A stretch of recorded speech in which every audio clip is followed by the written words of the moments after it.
What's up, everyone? Welcome back to Tasker's Barbecue Supply. If you're looking to improve your barbecue game, you've come to the right place. So, today we're going to be showing you how to make some spare ribs on your Kettle grill. And we're going to be using none other than Jealous Devil charcoal. Alright everyone, before we get started, make sure if you haven't already subscribed, you drop down in that corner, you hit that subscribe button, keep our subscriber count growing, and help us bring you better videos. So, if you haven't liked and subscribed, do it now, and let's get rolling into the video.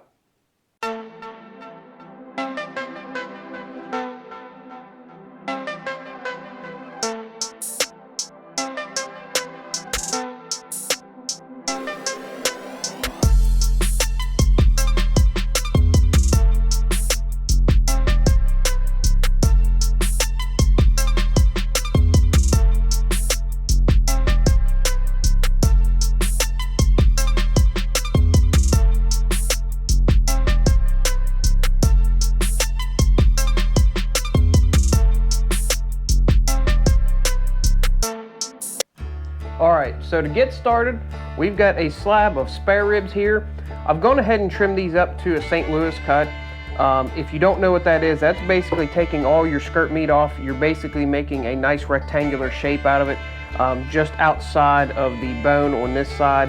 And obviously they pretty much all come trimmed right to the bone on this side here. And it just makes for a nicer presentation. Now, if you don't want to waste any meat, we usually take ours and I'll grind it up, make sausage out of it. We'll shred it up. I've actually made pork jerky out of it. There's several things you can do with the skirt that you cut off of here. So it doesn't necessarily have to go to waste. But if you're one of those persons that doesn't really like to trim all that off and you just want to cook it all, that's fine. It'll cook up just the same. It's just not going to have as good a presentation, and it's going to be a little bit harder to eat as a full rib, where this is just going to kind of have your bone on both sides like a standard rib. But that's up to you. I like to trim mine the St. Louis cut, and I'm going to trim a little bit off the tail here just because it's really, really thin meat, and what ends up happening is it gets overcooked and it gets, hard, so it's not good anyway by the time you're done, so I trim it off. And then I trim the first bone off the top side here because it just has a pretty bad look to it most times. So I trim that first bone off. It gets us a nice looking slab of ribs to get prepared. Now you'll notice that it has a little bit of a fat cap up here on top. I did trim some of it off because it was kind of thick. For what we're doing today, for me eating this at home, I'm not going to worry about that. It's fine the way it is. Obviously, if you were doing this for competition or you were trying to make a really nice presentation, you would either try to trim this back a little bit to maybe the next bone in, or you would try to skim this down. That fat cap's kind of still a little on the thick side. I don't know if you'd be able to trim it down and get to the meat without basically making a really hard taper. So for me, it's fine the way it is. Again, if you were really worried about presentation, I would trim it back to the next bone and then try to take a little bit more of this off. So for the brine, so to say, this is what I call it, is kind of like a wet brine almost. I do something that's a little bit different to some people. I have so many people that will look at me when I do this and they kind of look at me strange because a lot of people don't like mustard. Don't worry. If you've never used mustard as a binder, I really suggest trying it. You will not taste any of the mustard, I can promise you that, unless you use way too much. You won't taste any mustard. So I always do this. It's up to you whether you do it. A lot of people don't like to do it. And a lot of people don't do the brown sugar trick that I'm gonna do. So it's kind of up to you. You can just put seasoning right over top of this because it does have moisture on it. The seasoning will stick pretty good. The way I do it, seasoning really sticks good, and I like to get a little bit of this brine in there. So again, that's completely up to you. So what I'm going to do, I'll pop one of my gloves off here. I'm just going to take some mustard, and we are going to flip this over. I always start with the back side. Again, that's for presentation purposes because you always want the top to be done last. So we are just going to put a little bit of mustard on this and rub that mustard in. And again, like I say, you're not going to taste this mustard.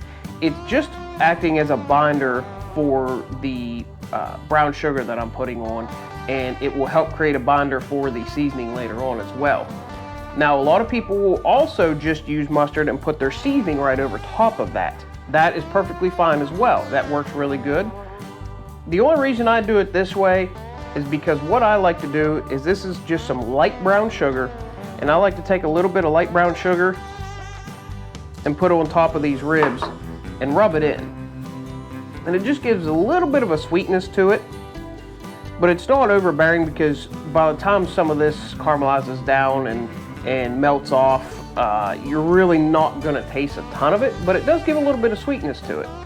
So this is what I do, just a little bit of light brown sugar on here, rub it all in, and you'll notice it kind of blends with the mustard. That's what you want. Flip it over to the top side here, and we're going to do the exact same thing.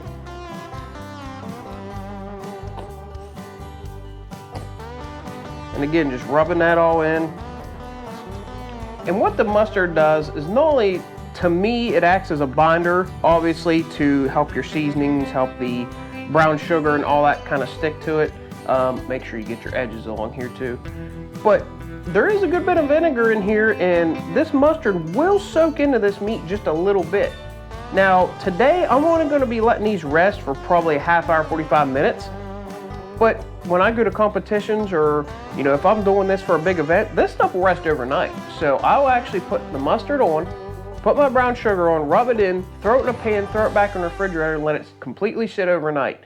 And what ends up happening is you get a really liquidy form, but you can tell that it's soaked into the meat, because it actually changes the surface color of the meat a little bit. And that's what I'm looking for. I'm looking for some of that mustard and some of that brown sugar to kind of soak into that meat a little bit, and give it a little bit of flavor and give it a little bit of tenderization. So again, we're just going to put a little bit of light brown sugar on here. It's probably a little too much. You just want a nice light coating of it on there.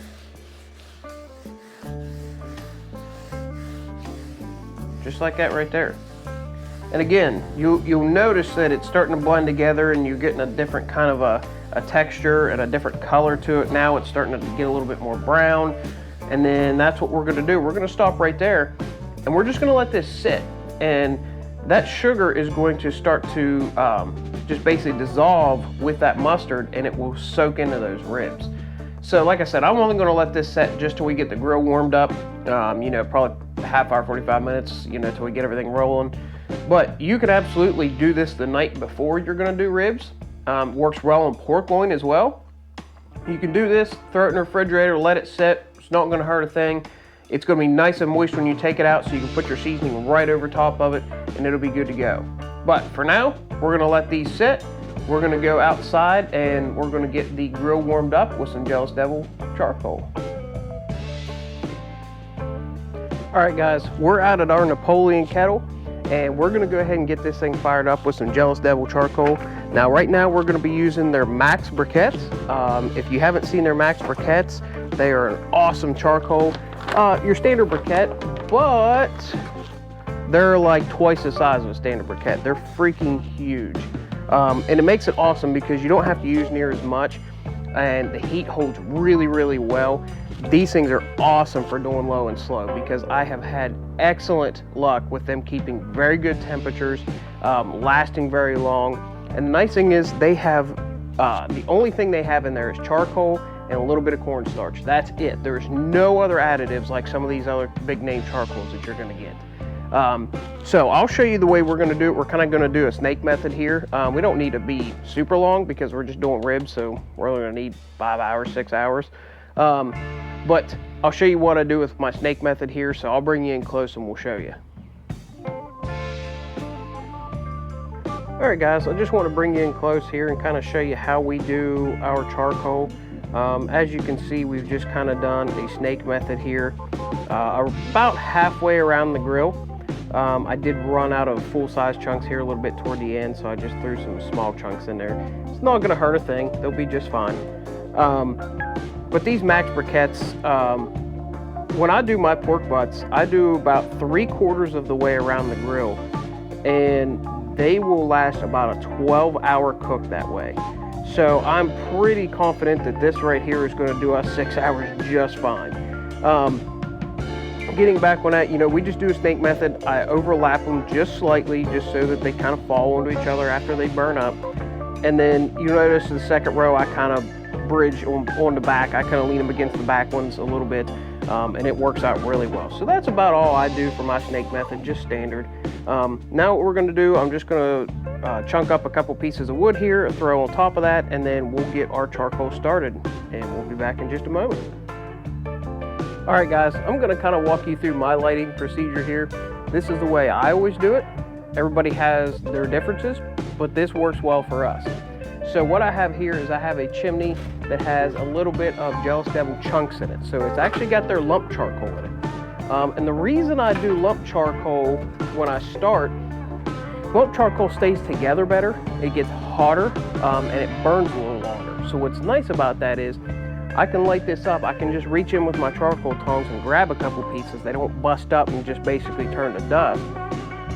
And they're really hot and they're gonna burn long. So I can set those on my unlit charcoal here, and I can be rest assured that they are going to ignite it well and they're gonna get that burn going really well.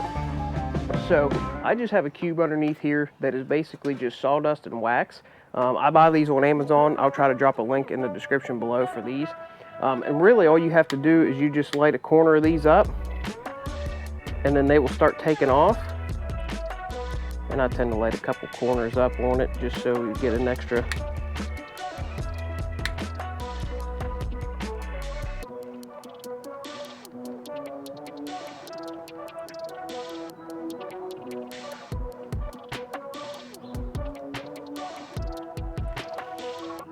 I know it's probably hard to see on camera, but it's starting to light up, and I'll just give that a second there to catch really well.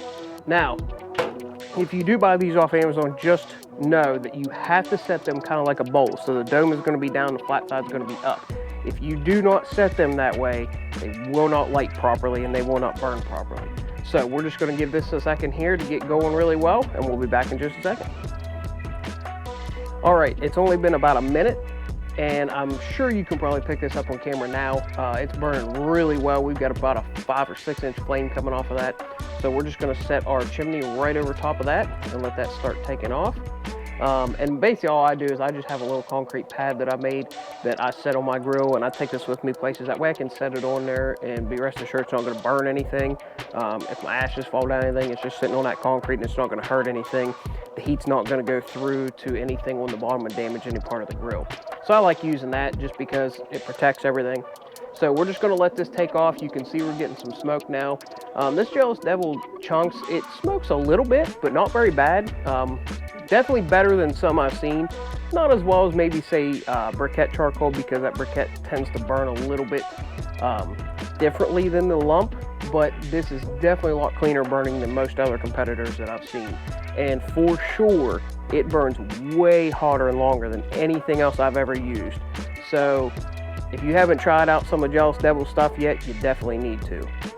We're just gonna give this a couple minutes to get real nice and piping hot, and then we'll get the grill lit up. All right, so our lump charcoal is screaming hot right now. I don't know if you can see the heat coming off of it on camera, but I mean, I can't even hold my hand over top of it. I mean, it is screaming hot. And we only put maybe a quarter of a chimney in that. Like I said, their chunks charcoal just rips. So it's ready to go. So all we're gonna do, I put a couple chunks of apple wood down in here, and I just laid them right on top of the charcoal about every 3 inches or so. That way it only goes about halfway around that snake. We're not going to need it on the last end because we're going to be wrapped, so we really don't need it there. So I just put 3 chunks in here, laid on top. I'm going to grab some of this chunks charcoal that's lit really hot, and I'm going to set it right at the beginning of this snake, just overlapping to the first set of briquettes so that it gets it nice and hot. That's going to bring the temperatures of our grill up quick, get it nice and warm, and it's also going to start igniting that snake for us. So let's go ahead and get that done here. And all I do is I just grab my charcoal tongs, and I just generally grab a couple pieces here. We got a nice big one here that's piping hot. We'll lay it down on there. And I generally just grab a few pieces.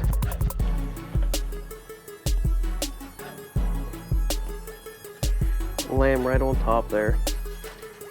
And you'll hear some of that falling down in to my grill down into the bottom. It's not going to hurt anything because it's not landing on the snake, so it's not going to pre-ignite anything, so don't worry about that.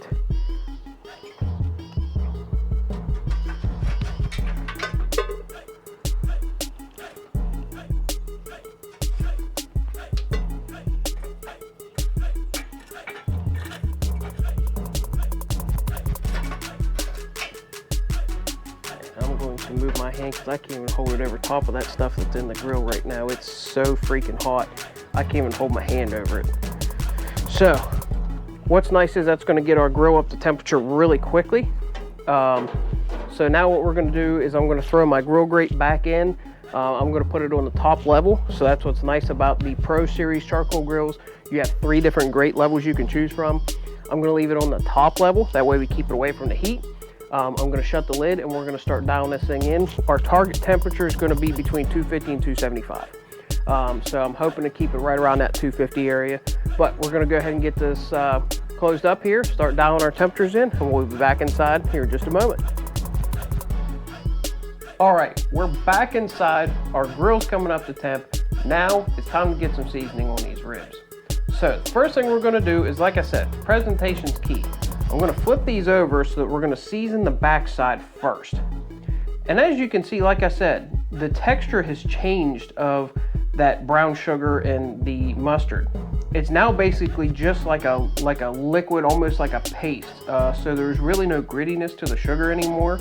And it's kind of darkened the color of the meat, which tells me that it's soaked in a little bit. So that's exactly what we wanted to see. Now, what we're going to do for seasoning is going to be very simple. I'm going to put a light coat of the Killer Hogs hot barbecue rub on it, and then I'm going to go over top of that with the regular barbecue rub. And what that does is that gives you a little bit of a profile. So it gives you a little bit of spiciness, but not something that's going to be hot, with a little bit of sweet over top of it. So you get that kind of a spicy sweet flavor, and that works really, really well together. Now, if you're somebody who really likes hot stuff, by all means, you could just use Killer Hogs hot, or you could put a really heavy dose of it and a light coat of the barbecue rub. That's completely up to you and what you do. I like to do just a very light coat of the hot barbecue rub. A couple reasons. We don't really like super hot stuff anyway, but I like to balance the flavors a little bit, and I think it just adds a really nice flavor profile, having just a little bit of heat with the sweet mostly prominent on it. So I'm just going to do a real light coat.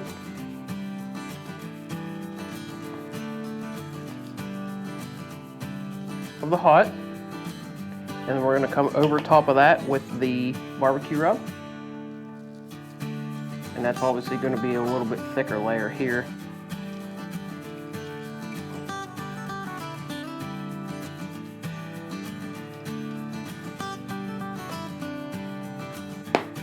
All right, we'll just give this a second here to set a little bit, and then we'll flip it over and do the other side. Okay, our rub has set on the other side for a couple minutes. Now we're just going to go ahead and do the same thing to the top side. Again, we're just going to do a light coat of the hot rub. And we're going to come behind that with a heavier coat of the barbecue rub.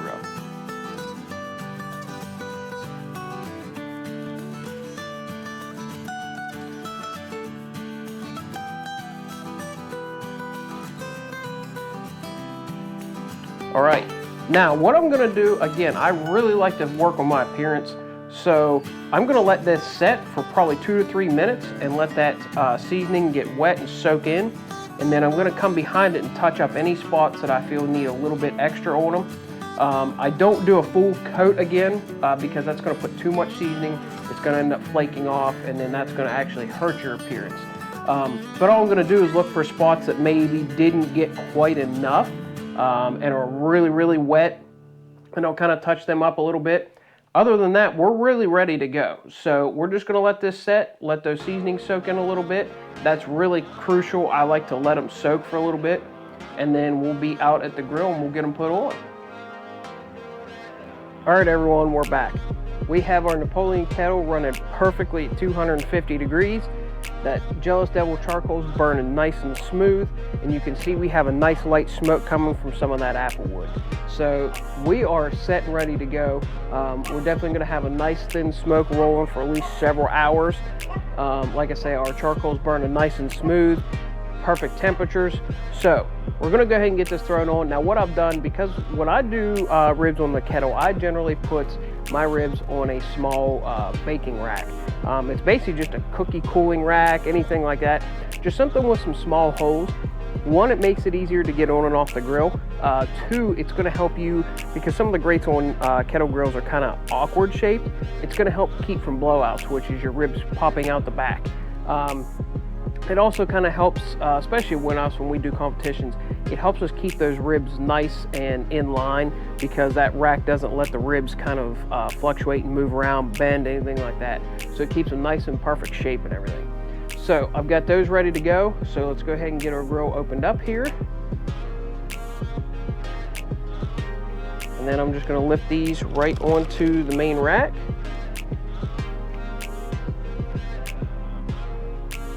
And obviously I'm going to try to keep them toward the front half as much as possible. You know, keep them away from that heat, so I don't want the heat directly on them if I can help it. So that looks perfect right there. We're going to go ahead and get the grill shut. Let it come back up to temperature, and we're just going to keep these rolling. These are going to roll for about 2 hours before we do anything for sure. I'm going to check them around the 2 hour mark. It all depends on the exact rack of ribs, how good your temperatures stay. Roughly 2 to 2.5 hours is what I normally do.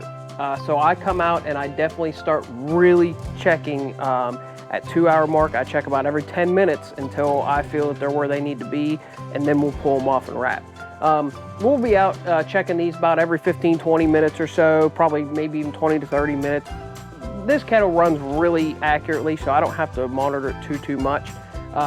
We'll just kind of keep an eye on everything. I don't spritz these ribs. I just let them ride just the way they are. So we're not actually going to do anything until we hit the wrap stage, at which point we'll bring you back and show you exactly what we do with them at that point. So until then, we'll see you back here in just a few. What's up, guys? We're back. It's been exactly 2.5 hours since we first put these ribs on. I did come out and check them about every 20-30 minutes or so. When we got to the 2 hour mark, I just didn't feel that they were quite ready to be wrapped yet, so I went ahead and let them keep going a little bit farther. We're right at 2.5 hours right now, and they look perfect. I think they're ready to wrap right now.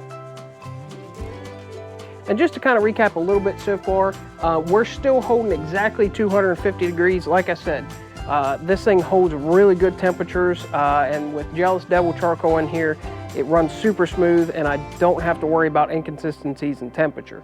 So we've run 2.5 hours at 250 degrees, and we had some applewood chunks in there, and they gave us some really nice thin smoke, some good flavor.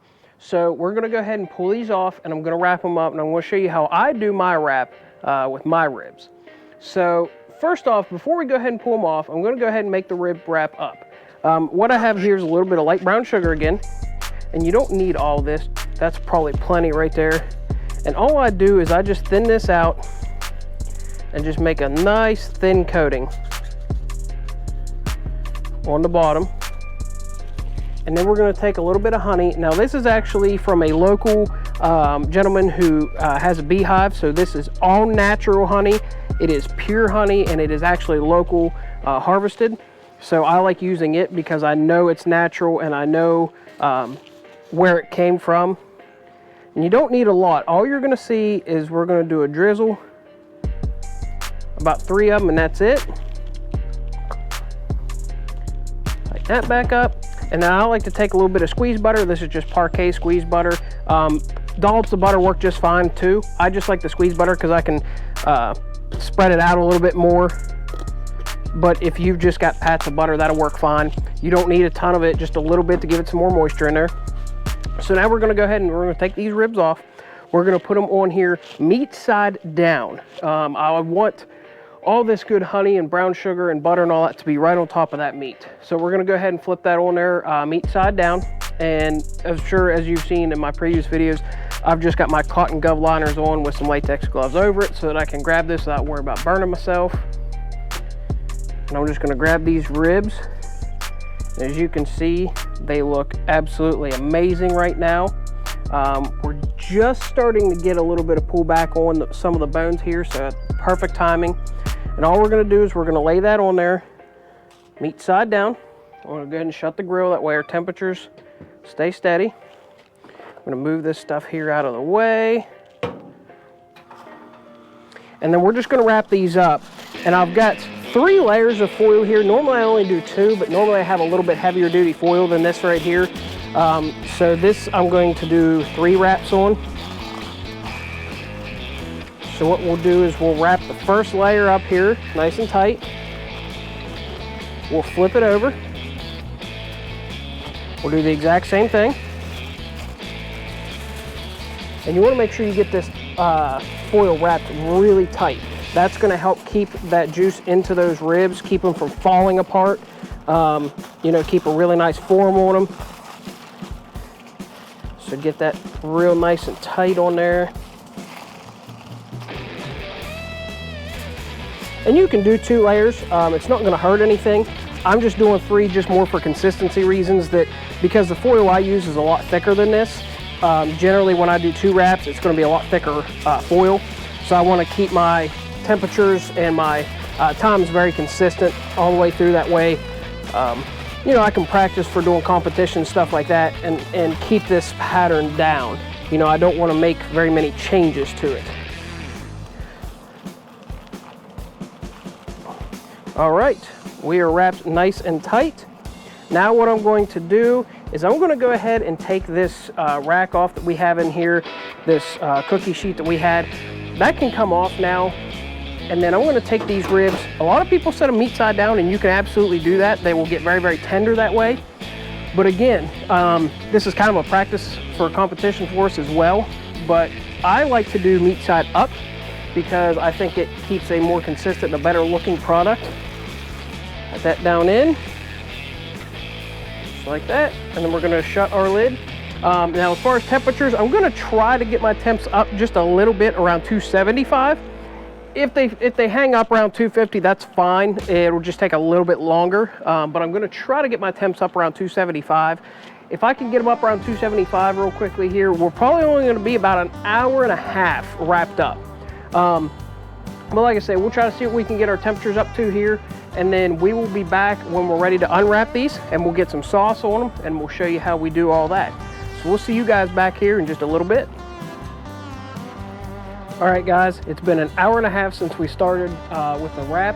We got our temperatures up to 275 very easily just by adjusting our vents a little bit. Held perfect temperatures for the whole hour and a half, 275. So I'm pretty confident that these are ready to come out of the wrap. So what we're gonna do, I've just got some barbecue sauce warmed up here, and it is 3 parts Killer Hogs the barbecue sauce and 1 part of their vinegar-based sauce. I like adding a little bit of the vinegar-based sauce because it does 2 things. It thins the sauce up a little bit, which makes it easier for glazing these ribs. And it also adds just a little bit of a tang to that barbecue sauce instead of it just being straight sweet. And I think that that little bit of a difference in the flavors really comes together well, especially on these pork ribs. So I've got that warmed up. Little tip, I always warm my sauce up before I put it on my ribs. You don't want to put a cold sauce on there. So I've got it warmed up and ready to go. We're gonna go ahead and pull these ribs off. Oh, I can already tell they're nice and flexible, so those are nice and moist. I'm gonna go ahead and put my rack back on the smoker. It's gonna make it a little bit easier to set those ribs on and get them glazed up here. So I'm gonna go ahead and put it back on. And now let's go ahead and open these ribs up here.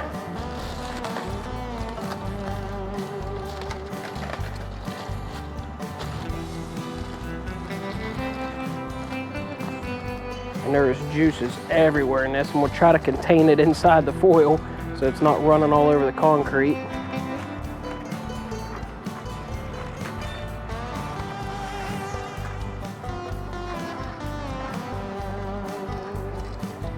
Oh yeah, they look fantastic.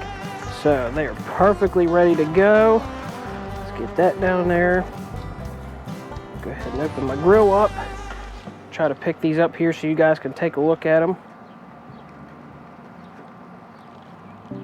And they've got that beautiful bend to them. Nice color across the top of them.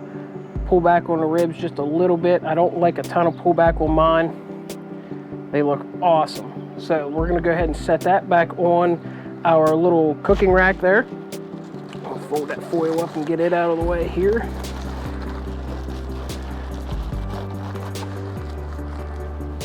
And then we'll bring our sauce over. And again, we're just gonna glaze the top of these. We're not gonna go super heavy.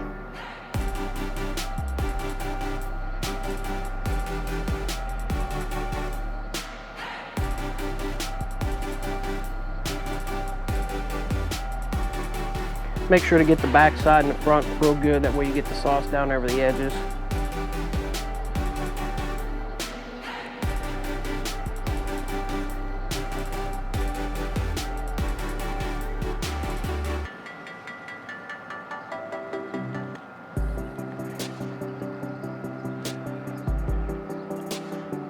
There we go.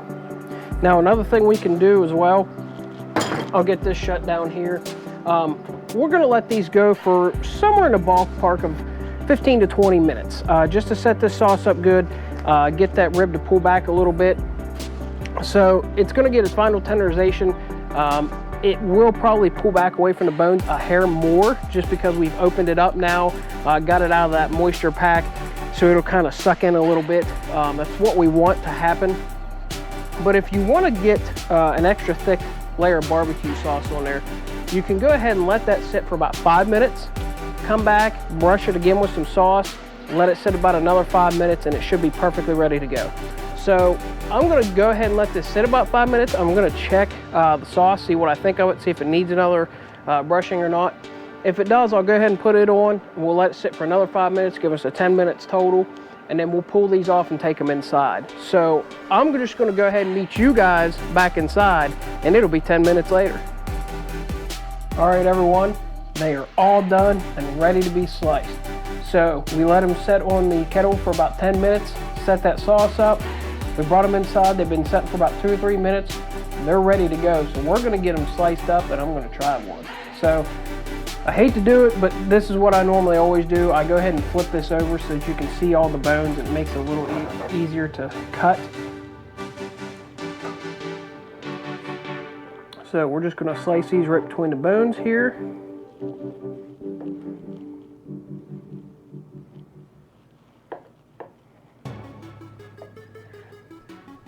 And as you can see, very little effort to cut these.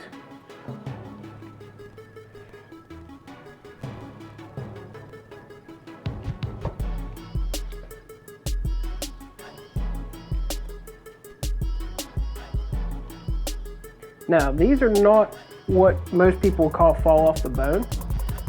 And the reason is, like I said earlier, this is kind of a competition practice for me in a way.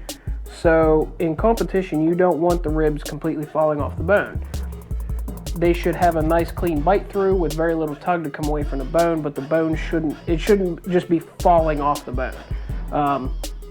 So this is kind of the way I cook right now.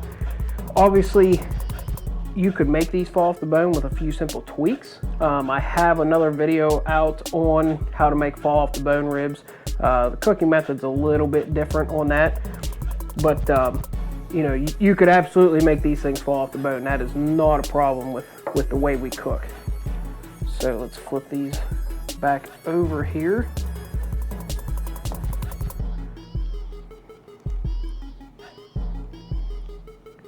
And these are some really meaty ribs.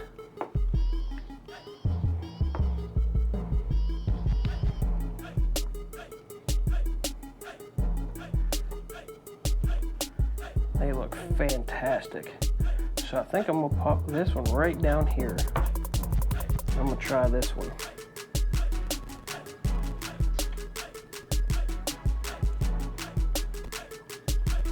And just like that, you can see very easy bite through, no effort at all to bite through the meat. Pulls right away from the bone. The tenderness on these is perfect, spot on for what we would do for competition. I can see that I have a small smoke ring forming around there, which tells me I got a good amount of smoke with that applewood we put in there and the charcoal. Flavor profile in these is spot on. This tastes absolutely amazing. That just little bit of hot barbecue rub goes a long way with giving these things a fantastic flavor. I can tell you right now, that is about the best flavor I've had on some of my ribs here lately. So we hit this one out of the ballpark for sure. Very, very tender, super good flavor on these. Barbecue sauce set up well. It was a great mixture on the barbecue sauce as well. Not too sweet, just got a little bit of tang to it, so it finished up great. Just to recap a little bit of what we did. Obviously, we just trimmed these ribs down to St. Louis style. Hit them with some mustard, a little bit of light brown sugar. We let them set while we got the kettle warmed up with some Jealous Devil. Got some good Jealous Devil charcoal going in there. Got our pit up to about 250. Put some applewood chunks on it. We come back in, Killer Hogs hot barbecue rub, light layer on top and bottom, and then we hit it with some Killer Hogs the barbecue rub over top of that to give it the sweetness. Let that stuff set for about 10 minutes or so, 5-10 minutes, so that seasoning can sweat in. And then we took her out, put it on the kettle, 2.5 hours under smoke, wrapped it with some light brown sugar, some honey, and some butter.